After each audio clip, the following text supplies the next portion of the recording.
পরপর রেগে তার কিছু লোক সংখ্যক নিয়ে গেছে জঙ্গলের মধ্যে শিকার করতে। যখন শিকার করতে গেছে, শিকার না করতে পেরে ওরা জঙ্গলি মানুষের কবলে পড়েছে। কে পড়েছে? রাজা আর তার প্রজারা, কিছু তার যারা কাজ করতেছিল সে কাজের লোকেরা, যাদেরকে আমরা কি বলি? জঙ্গলি মানুষ, যারা জঙ্গলে বসবাস করে। তো ওরা গেছে, তো রাজাকে সবাই গ্রাহ করছে। এখন তোরা ভাবতেছে যে আমি যদি রাজার সঙ্গে থাকি তাহলে তো আমরা মারা পড়বো। তো চাষা আপন করার বাসা রাজাকে তুই ওরা দৌড় মারছে, ইচ্ছাটা দৌড়তেছে নাই, তারা রাজার সাথে আর নেই। তো রাজা বলতেছে যে আমি হচ্ছে যে কোনোদিন দৌড়াদৌড়ি করি নাই, কোনোদিন কোনো কিছু করি নাই, আজকে আমি তো খপ করে পড়লাম। ও শুধু দৌড়তেছে, কিন্তু গা ভারী থাকার কারণে, শরীরটা ভারী থাকার কারণে বেশি দূর না যাইতে সে কি করেছে? জঙ্গলি মানুষের কাছে ধরা পড়ছে। তো ওই জঙ্গলি মানুষরা খুব দেবের উপরে কি করতেন? বিশ্বাস করতেন। ওরা ভাবতো যে আমি যদি এই বছরে কোন একটা মানুষকে আমার দেবের নামে কুরবানি করে দিতে পারি, আগামী 1 বছর আমাদের উপরে কোনো বিপদ মুসিবত বালা মুসিবত আসবে না। ওরা এটা ভাবতো, এটা বিশ্বাস করতো ওদের ভগবানের প্রতি।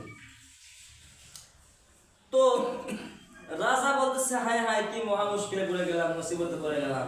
রাজার হাত বাঁধিছে, পা বাঁধিছে, বেঁধে তাদের ভগবানের কাছে, মূর্তির কাছে শোয়া দিয়েছে, জবাই করবে। ইন দ্য মেন টাইম কিছুক্ষণ তারপরেই একটা লোক বলতেছে, ওদের মধ্যে একটা জঙ্গলি মানুষ বলতেছে, এ দাঁড়াও, তাহলে জবাই করো না। বলে কেন? বলে দেখো তার একটা আঙ্গুল কাটা, তার আঙ্গুলটা কেটে গেছে। আমাদের নিয়ম অনুসারে একটা সুস্থ তরতাজা মানুষ তাকে জবাই করে দেওয়ার জন্য আঙ্গুল কাটা মানুষ চলবে না। আজা তো মহাখুশি, রাজা মহাখুশি, আলহামদুলিল্লাহ আল্লাহ আমাকে বাঁচাইছে, এই হাত কাটা রয়েছিল আল্লাহ আমাকে বাঁচাইছে। সে বুঝতে পারলো যে না, আল্লাহ যা করে বান্দার ভালোর জন্যই করে। সে রাজপ্রাসাদে এসে তার মন্ত্রীকে ছেড়ে দিল আর বলল, মন্ত্রী তোমার কথাই সত্য যে আল্লাহ যা করে ভালোর জন্য করে। আমি এটা বুঝলাম না যে ওরা আমার হাত কাটলো, আমাকে জবাই করে দেওয়ার কথা ছিল, কিন্তু আমার হাত কাটার কারণে তারা আমাকে জবাই করলো না। কিন্তু আমার লাভ হয়েছে, তোমাকে যে আমি হচ্ছে যে কারখানায় বন্ধ করলাম বা কারাগারে বন্ধ করলাম, তোমার কি লাভ হইলো?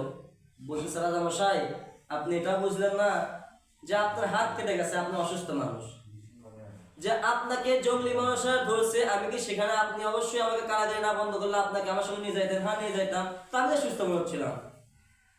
যদি আমাকে আপনি কারাগারে না ভরতেন তো আমি তো সুস্থ মানুষ ছিলাম। আপনি বলতেন